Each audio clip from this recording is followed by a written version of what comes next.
So we meet again, and I offer my hand all dry and English slow. And you look at me, and I understand, yeah, it's a look I used to know.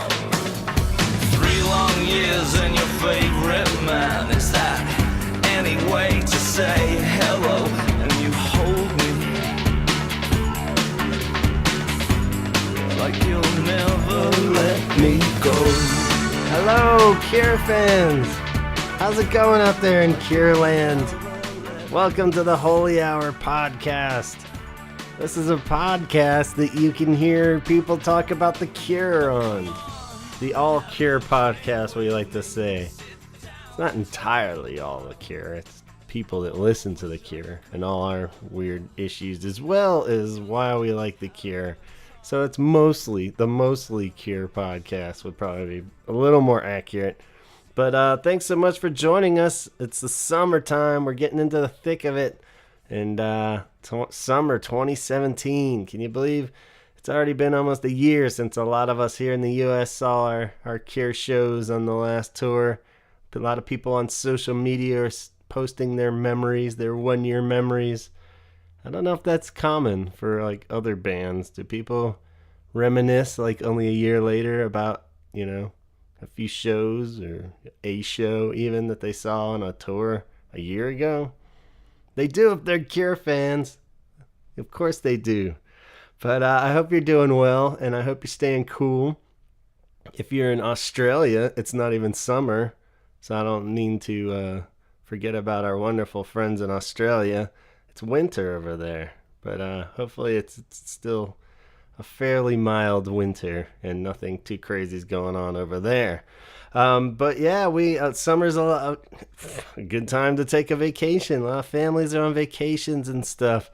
We had a weird vacation we just sort of took. All my wife's family came down for a week, and but they came near Asheville. There's a little town outside of us called Black Mountain. And we rented a bunch of little houses in this like cool little area called Lake Eden, and it was cool. And my brother and his family came down, the guest of episode, must have been 3, 4 maybe. First guest I think we ever had on the Holy Hour, my brother, Owen. And his family came down, so it was a weird crossover of my wife's larger family. There's 4 kids total. The parents came down, and now all the kids have kids. There's a lot of people, 20 people all together. And it was awesome. But fun can even be exhausting. Can you believe it? Nothing Cure really related happened on that vacation. But I do want to share that, I thought about trying to interview one of them. Just like get like the mom to like listen to Love Cats and say, what's your thought on this? But you got to let those things happen naturally. And it wasn't coming up naturally. So, but as soon as I got home, I was ready to unpack and unwind. We collected our mail from the week, and guess what? The Greatest Hits vinyl was sitting on my doorstep in a nice gift-wrapped bag from longtime friend of the show, Melissa. Longtime listener, Melissa. She sent me a copy of the new re-released from Record Store Day Greatest Hits on vinyl. As you might have caught from last episode, Chaz was talking about how the picture disc on Record Store release day of the Greatest Hits did so well, sold way better than anybody was expecting, it sounds like, and so they've re-released it on regular vinyl at a more accessible price and availability. And I guess my sob story was so bad that I missed out on Record Store Day and didn't acquire that record, that our good buddy Melissa hooked me up. So I can't even imagine that level of kindness. Thank you so much. And I've been listening to it nonstop. It's nice to know that you guys are out there, and in particular, what a sweet gesture that was. So thank you so much, Melissa. It means so much in this day and age too, that nice things like that happen. And I'll try to do my part and continue on with Holy Hour podcast, if that's any kind of payment in return. But not counting this one. We'll just dedicate this episode to you. Clearly, I'm just rambling in this episode. But quality work from here on out. I promise. I'm gonna take it up a notch. So yeah, we been listening to that all weekend, and it's been great. And obviously it's not like a lot of surprises. It's mostly singles, but it's cool just to have the whole package together. And it's funny just like listening to it and kind of studying it more. For one, the vinyl artwork's great. Just on the inside, you get a lot of the we've seen a lot of them floating around on social media now. But the CD release of Greatest Hits didn't have all like the outtake pictures from the photo session of the cover art. So it's cool. On the inside of the vinyl, you can see a lot of cool pictures of Robert in that room with the stars hanging down and everything. So it's really cool artwork altogether. And yeah, and it's 2 records, so pretty cool that it just sounds really great. I know a lot of people complain about the sound of the picture disc sometimes, so I didn't get to hear those, but at the same time, I'll take this one. The quality was really good. As far as sound goes, you could really hear a lot of cool stuff for new vinyl, stuff sounding better every day. It sounded almost as clear as a CD. But yeah, so it's really cool. But then it's like weird, you study it, and I remember doing this when it came out, and just more as a nerd pondering track listings and stuff, and it's a really weird, because I mean it's a pretty impossible. It's like when we try to compile our what are the best Cure songs list or playlist or something, it changes daily for fans. So imagine how hard that must have been for like Robert in particular to put together. What is it, 14 tracks? Oh, no, more than that, 18 tracks for Greatest Hits, And we already have the singles, so they kind of had like a format you could stick to. So it was just like, yeah, everything that was a single. So Standing on the Beach and Galore, easy, right? You just put out the singles. But what made it a Greatest Hits album? And I was initially just like, well, it's just the most popular songs or whatever. And I wasn't quite sure, and then I was a little surprised that Pictures of You wasn't on there. I was like, oh yeah, what weird that Pictures of You isn't on there. And so I don't know. I really still couldn't crack the formula on this. I don't know if they're going by actual chart positions, like what were the hits more. Because initially I was like, oh, maybe it did. And like Lullaby did, like, because the only ones from Disintegration on there are Lullaby and Love Song. That was weird. And I was like, well, Fascination Street seemed to do pretty well, and Pictures of You, it's like one of the staple Cure songs. It's weird that that's not on there. Granted, it's long even in the short edited format, so maybe they didn't want it to take up too much room on the vinyl. Same with Fascination Street. But I started looking it up and was like, yeah, I guess Lullaby did actually chart higher than Pictures of You, which is so weird. Like, I think it did really well in the UK, and then Pictures of You, I think it only reached like 19 or something on the charts, which is crazy. Especially like coming right after like Love Song being a huge hit, So I don't know. That still just baffled me a little. And I feel like I knew this at one time, and I'm reading all those books. I'm sure I've realized it, but I never really put it in perspective that Fascination Street wasn't even a single in the UK. Like apparently they just put out Lullaby first, which is really weird to me because I remember such a big deal buying the Fascination Street single before the album came out here in the US. And it was like the first single that came out as me being a fan. I've told that story a billion times. But so yeah, that was really weird. I was like, oh, well, Fascination Street was never even a single in the UK. That's crazy. But yeah, so I guess that negates that one. So that would make sense. But then Pictures of You. And then like later tracks though, even though like I think Never Enough even did chart higher than Pictures of You still and stuff. Mick Carr and like Wrong Number, there's no way those charted higher than Pictures of You, but maybe they're just going by era and chart position. Who knows? But if anybody knows the exact formula of what they use for Greatest Hits, let me know. I don't know. It's kind of curious, kind of weird, but I just thought for the most part it's the obvious ones. They do kind of gloss over what a lot of people such as Donald would consider their best era. It's just A Forest is the only real representation of 17 seconds through Pornography, and there's nothing from Pornography, nothing from Faith on there. So it really does like just condense a lot. But I mean, you got to go with the pop hits, I guess. The only other argument then would be like, well, how did you bump 2 just to put Cut Here and Just Say Yes on the end. But they're the Cure and they want to put 2 new songs on there. Go for it. I am all for Cut Here being on there. I think that's an amazing song. Just Say Yes, not so amazing. But I've heard and read a lot of people most hated Cure song even Just Say Yes. I don't think it's that bad. It sounds fun, but it should have been the B-side to Cut Here, in my opinion. Anyway, I didn't really want to babble on about the greatest hits the whole time, but I just really have been appreciating this record, and I can't thank Melissa enough. So that's awesome. Thanks so much, Melissa. And if anybody else ordered it, it should be arriving now. And if you haven't yet, you got another crack at this greatest hit. So go check it out at your local record stores or online or wherever you want to spend some cash. So in that vein, we have a theme for you a little bit this episode. It's probably our first sequel show, actually, because I've been kind of sitting on a few things for a while. Way early on, I did a tributes or covers episode on the Cure stuff. And, big deal. Stuff gets covered all the time and occasional covers floating around here. So I thought I'd just sit on them for a while until I got a good batch of ones that are worth talking about, really. And I kind of glanced down. I was like, I think there's a lot of Cure stuff that's going on in more recent news. And we could share them with you guys. So maybe some of these you haven't heard of yet. They seem a little bit more obscure than the last batch I did.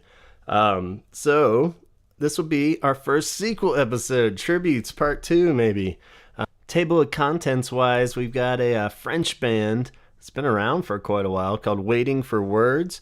I just stumbled across this on social media, and they just put out an album called Love Songs. It's a 12-track, just kind of random Cure songs that they've covered, and we'll talk about those. We got from another listener, we got tipped off to the idea of this guy that did a remix of Love Cats and put out about 4 versions on a little online EP version, I guess, of remixes of Love Cats. And we'll talk about that. Puddles the Pity Party. You heard of this guy? This weirdo clown that sings? Apparently he's pretty popular. I've just kind of seen his image in passing.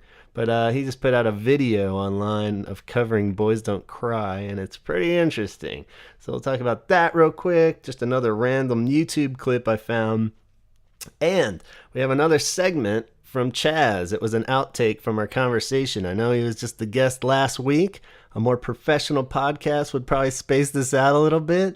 But, who doesn't want more Chaz, right? You guys enjoyed hearing about him last week, I'm sure. And this is a really cool thing that we wanted to talk about because he had the inside scoop on an album that also came out on Record Store Day, and it is a hardcore band called Damnation AD, and they covered Pornography, the entire album from start to finish. So yeah, something that's probably going to come up a lot in this episode, as it did in the last one, is just how hard it is to cover The Cure in particular, because they're such a unique band. And, for 98% of the time, it's just a terrible idea, and you probably shouldn't do it, because if you're going to change it up too much, it's just not going to sound like the song and not be as cool. And if you play it note for note, it's just kind of, yeah, but, why not just listen to the original one? But this album in particular is really cool because they are a hardcore band. And even though it's far from my favorite genre, I don't have anything against it. I just, I'm not a huge hardcore fan. The fact that they're able to take something that I do know and love so well and plop it right into what they do and do so well. And it's pretty seamless. So let's talk to Chaz, this quick little segment from the outtake of last week's episode. And since he's a little more knowledgeable in the genre, let's let him take the helm on this and see what he has to say about it.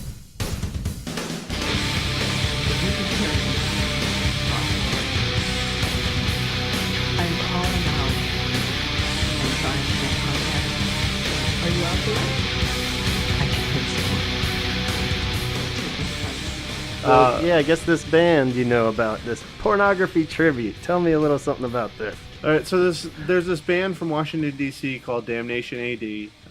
They were a hardcore band from the early 90s to probably about the mid 2000s. I use hardcore very loosely because they had a lot of influence with like I guess metal. They were a lot harder than like a normal like what you think a hardcore band would be. Yeah. So and I know a lot of people that listen to The Cure aren't really familiar with that genre of music, and it's not really your cup of tea. You know, it is what it is. Yeah. But you know, so when they first started back in the early '90s, they actually recorded a cover of the song "Cold" for their, I believe it was their first 7-inch. So this was like back in the early '90s when they like the lead singer Mike and the guitarist Ken. They were both really into The Cure, and they kind of used that to, you know, was one of their motivating factors, like especially lyric wise with Mike, to form this band. You know, I mean, I don't really know many bands that would start, especially hardcore bands that would start off and be like, you know, let's cover The Cure for our first 7-inch. I'm sure that'll get everybody excited. So especially the really sad shit. Oh yeah, stuff that, you know, it was like I think it was like 92, 93. Like that shit had already passed, you know, and everybody was already listening to like Disintegration and Wish. So Ken grew up in DC, and his sister went to school with a lot of the members of Minor Threat. And so he was like really deep into the DC hardcore scene, and Mike was the same way. And somehow they, you know, Ken's sister was really into The Cure and like a lot of the other like you know, Susie and stuff like that. So he got into that, and I remember him saying that you know, I think Head on the Door was the first, he went to go see them on that tour, and that was the first thing he fell in love with them. And Mike's story is pretty similar, how he got into them in the mid '80s. So then they did this cover, and they've been working on for the past, you know, 20 years or so, trying to do the whole entire album. And you know, it just so happened they put out their last record. I don't have it in front of me, but I want to say about a decade ago. Okay. You know, the band's been, you know, on hiatus. I've seen them before. Right. So, but they were one of the bands that the lyrics are really, really dark, and so you could definitely feel the influence of The Cure, and especially Robert's darker, deeper lyrics in some of those lyrics that Mike wrote.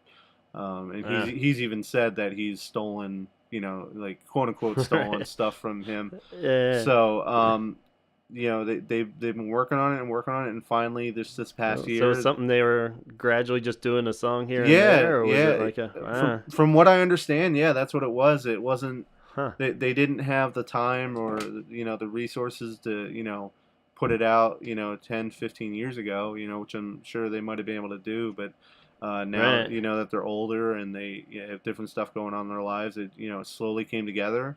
And just this last year, they finally got it put out on Record Store Day. It was released by Organized Crime Records, which is out of Chicago. I think the first press was limited to 800 copies. And the guy from Organized Crime just put out another press that's available on his website, along with like T-shirts that he did. So, cool. Yeah. So can people get it digitally too? Is it? Yeah, I don't quote me on that, but I believe so. I know the first time I listened to it was on Spotify. So I was able to listen to the whole album on Spotify, and then I was able to, when I got the record, it had a digital download code in it, and that's how I was able to send it to you. So if anybody wants to hear it, if anybody wants to hear it, you know, you can find me on Instagram, and I'll be more than happy to send you a copy, or even I'm sure it's on YouTube, because people put full albums up on YouTube to listen to.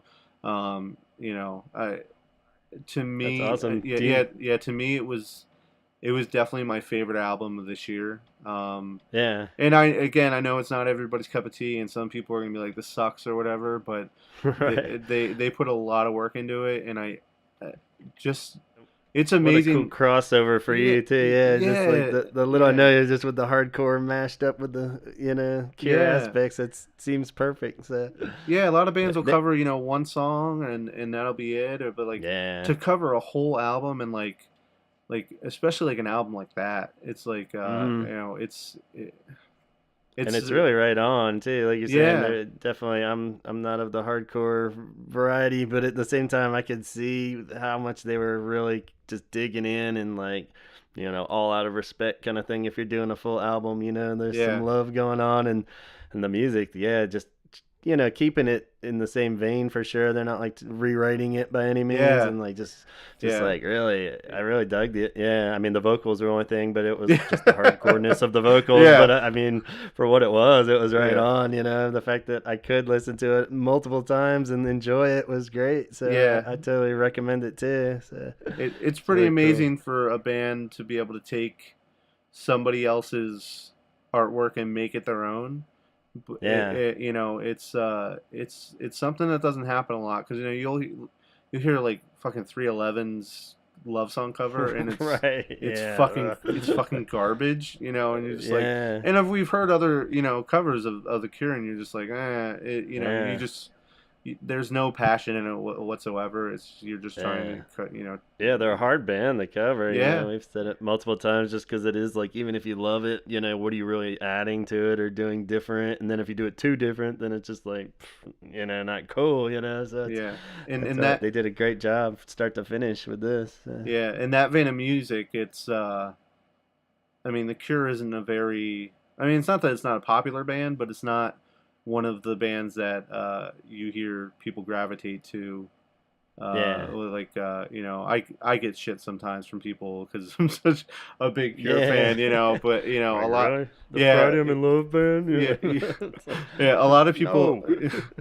A lot of people that are more into the hardcore punk scene, a lot of them for some reason gravitate towards Morrissey or the Smiths and so it blew my mind when I found out. Like when I first time I heard the cover, I was like, wow, that's awesome, And then like actually hearing a whole album, you're just like, holy shit, these guys are into it as much as I am. So and like I've exchanged messages with Mike about it a few times. Just awesome. Like how into it he is, and like how how important it was to him, and I'm just like, wow, me too, So it's like that's how I got into this whole thing, So everybody wins. Yeah, absolutely. So it's a blast, and if you want to hear it, just like I said, message me or go on Spotify or YouTube. I'm sure you'll be able to find it. And if you want to buy it, go to Organized Crime's website and pick it up. So.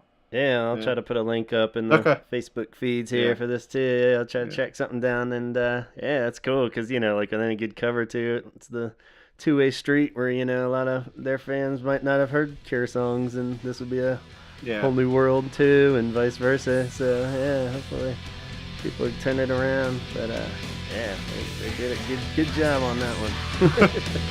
Thanks for bringing that to our attention. Oh, no problem. Yeah. Cool.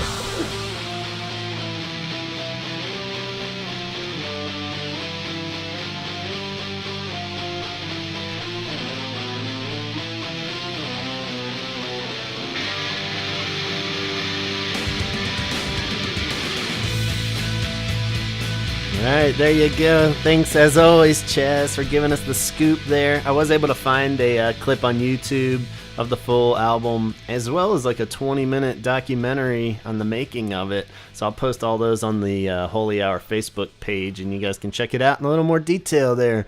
Like I said, the music nails it. I'm digging the guitars, the heavy guitars and stuff is a cool way to do it. Just vocally, not my thing, but he does it. He does it good. So if it is your thing, you're gonna love it. I can definitely say that. So thanks so much, and moving on to another variation, and kind of in the same vein, because again, it's the vocals that always get me with every cover. You can always kind of get by like doing a cool take on the music and stuff, but Cure in particular, it's always tough with the vocals, and this is no exception. But the next one that we wanted to look at was one that, it was in one of the Facebook Cure groups. I think it was Fans of the Cure. which is a cool online Facebook group too if you're looking for more of those to dive into. And it may have actually been posted by the guy in the band. I'm not sure. His name's Zen something. But the band, before I get ahead of myself, is called Waiting for Words. And they're like a synth pop French band. From what I could tell, the little research, I just kind of stumbled across this the other day. So I don't really have too much research under my belt for it. But I think they've been around since the early 90s even. So maybe cranking out synth pop hits over in France. I'm just not as familiar with them. It's really cool. And what it is, it's called Love Songs. It's a tribute. You can find it on Bandcamp. It's a name your own price too, so you can donate whatever you feel that it's worth to you and your soul, and or just snag it for free and say thanks, I guess. It's on Bandcamp. We'll put a link to that in the Facebook page as well. But yeah, it's really cool. It's 12 random songs. There doesn't seem to be any kind of real theme to why they chose what. A lot of the singles and cool songs, but there's some good surprises in there. Want, Love Song, In Between Days, Pictures of You, Night Like This, Sinking, Close to Me, Walk, Lullaby, Letter to Elise, Forest, and This Is a Lie. So a couple of the rare ones you wouldn't expect on a tribute album. But yeah, the synth pop thing is huge in this one because it's a lot of synths going on. Their description from whatever bios I was able to decipher a little bit kind of related them to a grittier, more modern OMD, which is always good. And I definitely picked up on some Depeche Mode vibes and stuff in there. And it's cool because they take different angle with it, and kind of like what I was saying with the Damnation AD one, where it's cool because they take a genre more and fit the Cure into that, as opposed to trying to take their genre into the Cure, if that makes any sense. But some of them definitely work better than others if I'm able to pick them apart. And the vocals things are even cool, but it's kind of, on first listen, it's a bit hard because I think it's his second language, being a Frenchman singing, so it sounds a little wordy. Like it's great English, of course, way better than any American singing in French would ever do, probably, I'm sure. But it does have a little of that feel to it. And then a few of the songs have maybe his wife, I didn't really look into it that much, but a female vocalist. Some they do as a duet, or she just sings all of them, and those work. And it's cool. It has like kind of that broken English feel to it a little bit, and in a Nico kind of way, where once you get that's what's going on, it makes it cool. So yeah, some of them I liked a little bit more than others. I'll play a few little snippets. Want, in particular, the lead off track was really cool because it is done with more synths and such. It sounds like a Depeche Mode version of Want or something. So let's hear a second of that.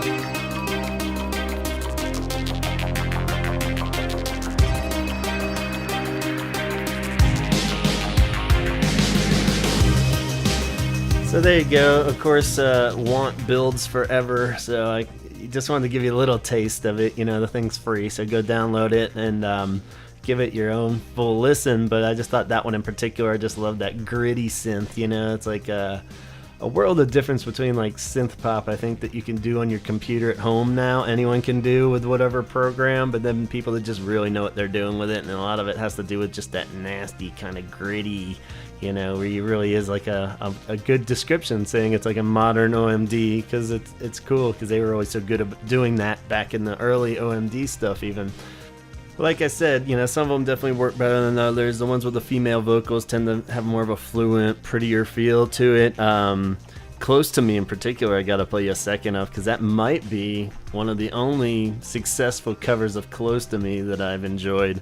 For some reason, this is a really hard song for people to cover. It's just maybe because it's like just poppy and funky enough where it seems like you could do it, but it's such a Cure song, vocally, style, and just production wise, like only the Cure could really pull it off. And I feel like even the recording for the Cure's version is way cooler than when they do it live, even though it's such a fun song. You gotta love it still, but I always love just the recording with the whispery, claustrophobic feel of it that captures in the recording. So it's hard for people to cover this song, but I really like this version of it, so this might be finally a good cover version of Close to Me. Just try to see the dark, just try to make it work, to feel the fear before you're here.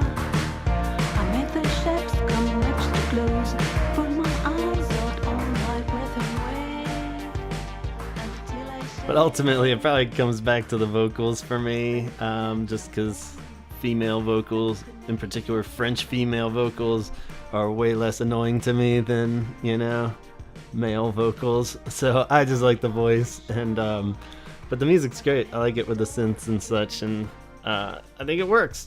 But who knows? Of course, all of this, I have to say a billion times, is just, my obvious opinion. I am not claiming to be a music critic. I'm just a guy that really likes The Cure a lot. I left all music snobbery behind in my 20s and don't plan on revisiting it. So, of course, I'm throwing this out there because I think Cure fans will love it or hate it. My only goal here is to bring awareness. So I hope that you check this out, because they seem like cool people. I think they got about 6 albums of original material too. So once again, that's Waiting for Words, and came out on Foundry Records and just last month or so. So go check it out. The link is in our Facebook page if you have any trouble finding it on regular internet. Our next one that I want to look at, I'm kind of glossing over too, not too much detail, but there was a Love Cats tribute that came out, and this was one I had way back when, right before all the tour stuff kicked in, so it definitely got shelved for more important things in a sense. But this was a compilation, 12 songs again. Reimagine Music put it out, and like I said, it's over a year old now at this point, but I'm not really sure how much press it got in the Cure community. It seemed like it didn't really pop up that much, but I'm thinking it's a lot of younger bands. I'm definitely out of the loop as far as new music, but hadn't heard of hardly any of these bands, and they sound younger, so there's a strong like power poppy vibe to it, or like just kind of like top 40 pop vibe almost. So it's a very pop approach that these bands took, and it's very interesting because of that to me. Like I said, the only one I recognized was Mini Pop, a band called Mini Pop, which I got a couple of their albums, and they're cool. They're really cool. The vocalist kind of reminds me of Juliana Hatfield's voice a little bit. And they do Pictures of You, which is cool. Not amazing. It's like a lot like that, Just Like Heaven one that came out a few years back, where it's, not necessarily bad covers by any means, but a lot of them are just playing it either too safe, or they kind of do their little twist that I just don't like on however they're playing it. But so yeah, just some of the artists on there, in case you guys know of them: Canopy Climbers, The Hotelier, Haley Richmond, who I feel like I heard that name. She's some kind of pop singer, I think. Dowsing, Tancred, The Crooks, Grace Kelly, Worm is Green, Sea Lions, Wood Pigeon, and The Guessing Game. And if they are all young bands, further proves my theory that all new bands have really dumb names. None of those are blowing me away. But let's not get into that. So yeah, it's weird. I don't know, like some of them just like are surprisingly decent. There's a few that almost pulled it off. Like the one for Push was Dowsing and Figurehead, and even the Close to Me one, where they come close. The Push one just is more like a almost power poppy punky, where they're almost yelling it, but just kind of cool for trying that song, especially in this batch of songs that were selected. But ends a little, I didn't like the way it ended, but otherwise all right, thumbs up for that one. Figurehead by Tancred was pretty cool. There was a female vocalist trying it, and almost sound good. Sounded like she was reading the lyrics a little bit on parts of it. And so it just didn't quite get there. But and then the Close to Me one was another, which was like, it's almost there. But like I've babbled about that one enough. A lot of the other ones are like the Doing the Unstuck by the first band, or by Hotelier, I guess. They do it pretty cool, but they're just playing it kind of note for note, and it's just like a different band like playing it, you know? So it's like the Crooks one was pretty cool for Boys Don't Cry too, but they're just not really doing anything super unique. The standout unfortunate ones, and I'm sorry if you're in this band and you're listening to this, the ones that really bothered me the most actually were like both love songs on there. Haley Richmond, who is probably the most successful person on this, I don't know, but yeah, she was just trying to sound like some kind of Lana Del Rey, or just, I don't know, everybody's getting a little too American Idol with the vocal stuff. Like, I will always, maybe it was the Adele thing or something seeping into that song, but then the last version of Love Song on there is like ridiculously horrible. I just could not get into that one at all. I'll play a second of that.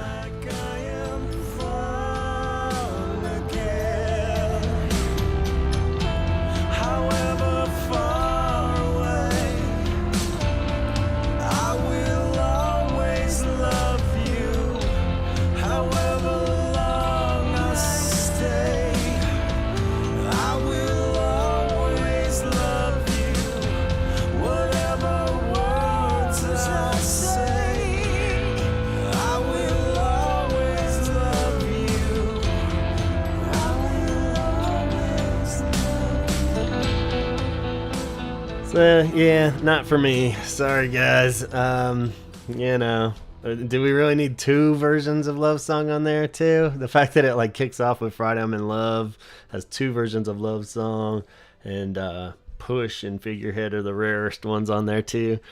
They're leaning towards the poppy, you know, but who knows? That's not bad, but at the same time, you know, I'm not feeling this one. One other one that almost works was the Grace Kelly. Weird name, but Love Cats. It works. She's having fun with it, but it gets a little too. She's like, love cats. And she just kind of takes it on her own, like, which is cool. Like I said, she's putting her own twist on it, but not really a twist I want to hear on it. But so we'll leave it at that. Love Cats is the name of the tribute. You go check that out online too if you're interested. I'll put a link for it on the Facebook page. But speaking of Love Cats, this one's cool because it came from a listener of ours and someone I've been in contact with for way back when the show started off, Nicole, who always has great input on episodes and The Cure in general, and seems like an all-around cool person. And she tipped me off to, I believe, a friend of hers, might just be someone she knows, an acquaintance, but did a remix of Love Cats, and they go by the name Rhythm Scholar, and it's 4 remixes that I was sent or found the link to, and it's cool because it's like a different approach. It's not a cover. This is a straight up remix of it, which I'm still, I mean, maybe I'm just an idiot, but I still am amazed at how remixes are done. Now in the digital age, I'm sure there's ways around it, but how do you get the isolated vocals from something? It's weird, but so cool beats, I'm down with it. I think it sounds really cool. Remixes, I'm just not a big remix kind of dude. Even Mixed Up I enjoy, but my enjoyment of Mixed Up is only because I love the song so much, so I just want to hear them in a longer format. If somebody's like, do you want to hear the remix version of Love Song, I'm like, ugh.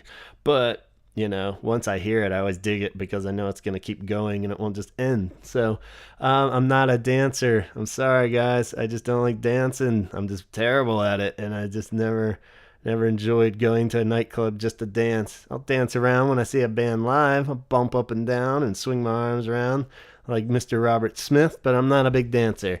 Dance music, you know, I think it works. I like, as far as listening to it, you know, like I love Substance and stuff works, but yeah, for the most part, I'll just take the regular versions. But So, that being said, anything I'm saying, probably I'm not the most credible reviewer of remixes. So, in this part, Love Cats, it's a song it's kind of up there with A Forest, is probably the most accessible Cure ones to remix, because it is a fun song, and it has some spaces in between where you can add a cool beat and stuff. Forest in particular, that's why that one always works, I think, is because, it's just such a cool kind of robotic song anyway. Anyway, Love Cats though. This one is cool. There's a little too much. My only real complaint with it is where they added some bass lines and stuff, so it's like kind of starts to lean a little towards more being a cover. But when you throw in the vocals and stuff, I think it really works. The 4 versions I got were the bigger, sleeker remix. I think that's the main remix, and that one works cool because it does just sound like has a really cool beat to it, and just a cool feel in general, as a remix should. And when the vocal parts come in, you're like, yeah, and you dig it. Here's a little snippet. Move like cagey tigers, oh, we couldn't get closer than this. The way we walk, the way we talk, the way we stalk, the way we kiss. We slip through the streets while everyone sleeps, getting bigger and sleeker and wider and brighter. We bite and scratch and scream all night. Let's go and throw those songs we know into the sea. You and me, all years and no one heard. I'll show you in spring, it's a treacherous thing. We miss you, kiss love cats. We miss There you go. I love remixes in the sense that it's just a song you've heard so many times, so it's fun to hear it in a different format. And, I think that beat adds a nice, fun feel to it, so it works good. And there is an instrumental version in there that I didn't like quite as much because it had more of the actual playing. The bass got a little Seinfeld bassy sounding for my taste, but otherwise it'd be cool to use that. There was another funnier one that I don't know if it would be enough to win over a new Cure fan with, but there was a remix that was called the Rochambeau mix, and they reworked some parts of it there, and they actually even throw in the little South Park sample, which is cool. It's just more kind of entertaining for Cure fans, I think, than all around awesome remix, in my opinion. So I would go with the bigger, sleeker remix if you want to listen to all 4 of these. There's a shorter version of that one too that works good. But that kind of goes against my idea of it's just a great song and I want to hear it longer. So, the first and the fourth, that's where I would go. But otherwise, Rhythm Scholar remixes, I think they got a whole bunch of other stuff they've remixed. We'll put a link on there as well. But thanks so much for sharing that with us. And I hope some people get out and dance to this jam because it's a fun one. Speaking of not fun, as we move on, Puddles Pity Party.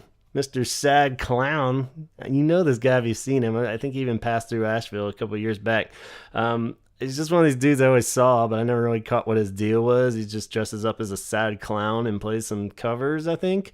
So, it seems a little gimmicky for me, pretty funny or whatever. But our friend Bobby sent me this random clip just one day, and I was like, what is this? I was like, all right, well, I'll listen to it. And it's a YouTube clip. I guess he's doing little recordings of sad clown covers in a cafe. So he's in like a coffee shop and he plays Boys Don't Cry.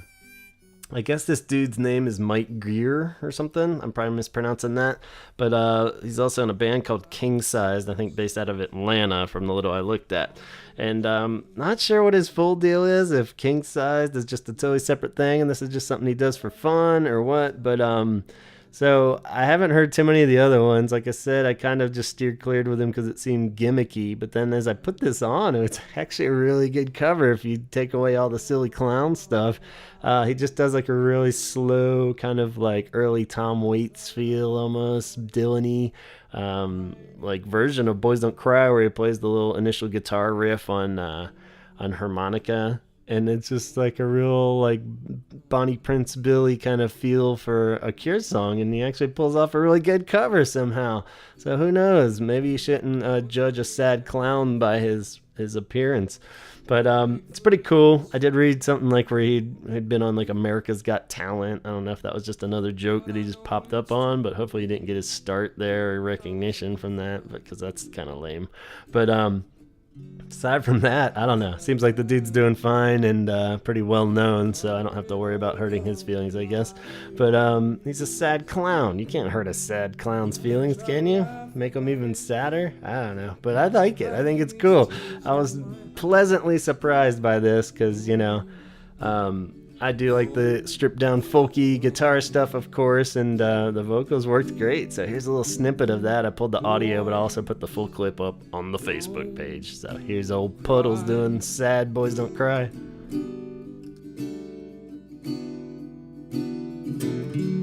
I would tell you that I love you if I thought that you would stay. But I know it's no use. You've already gone away. I misjudged your limits. I pushed you too far. I took you for granted. I thought you needed more.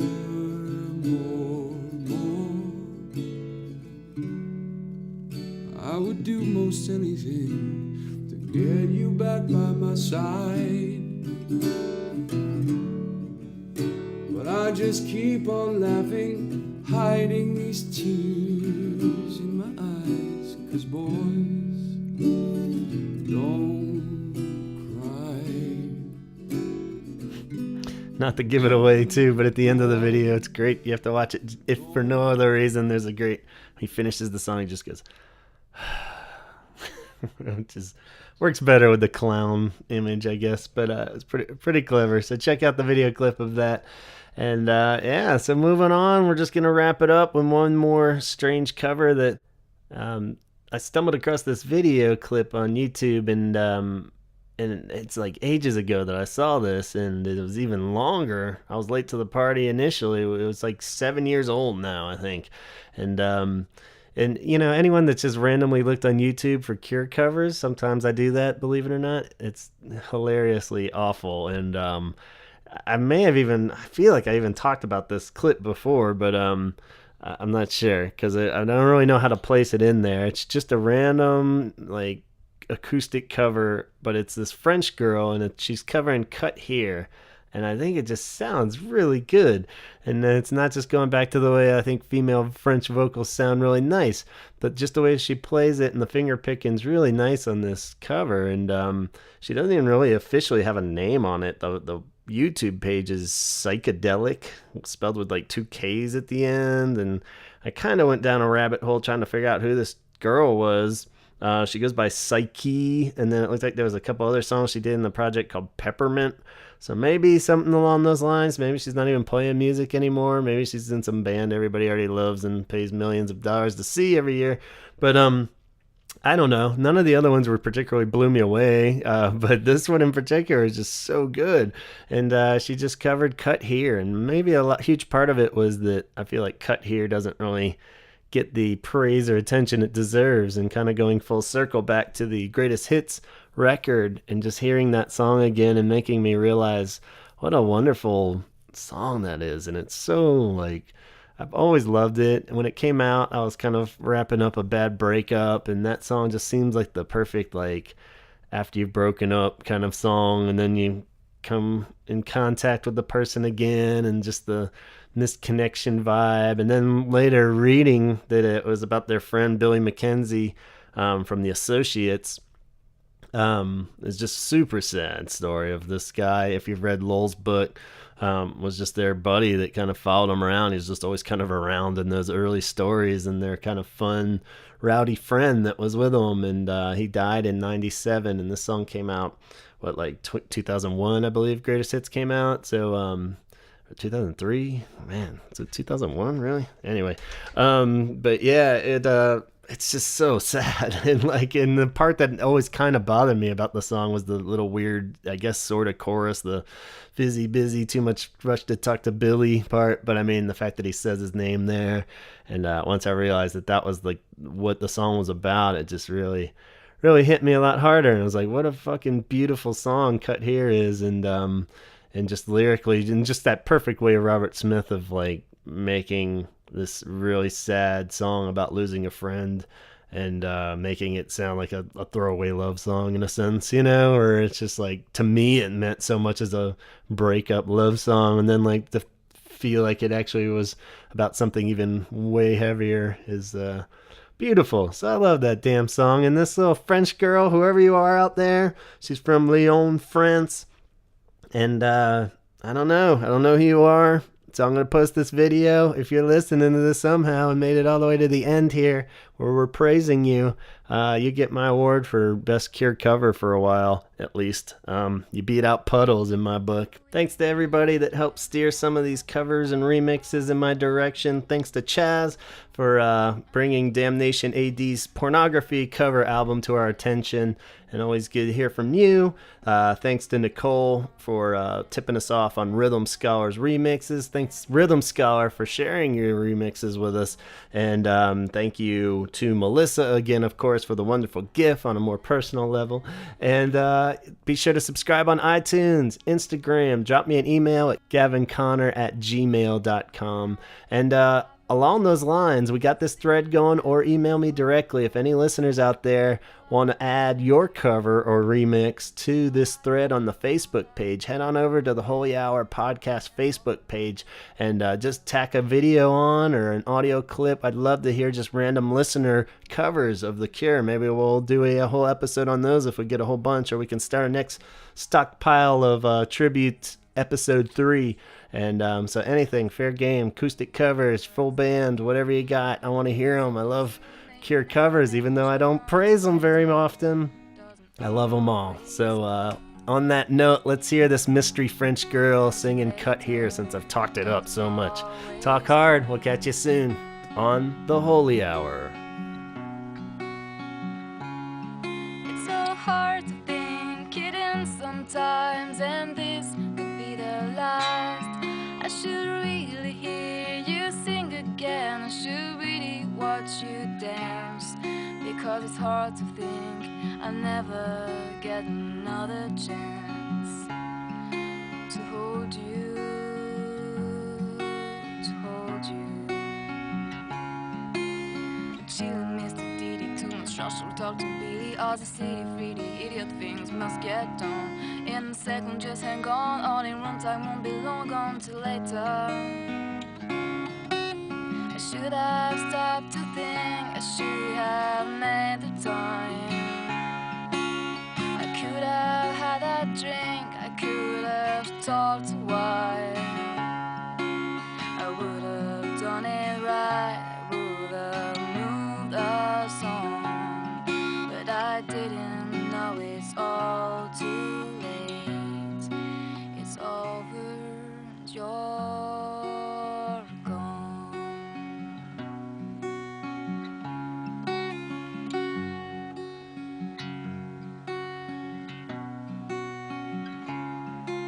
But how many times can I walk this way and wish, if only?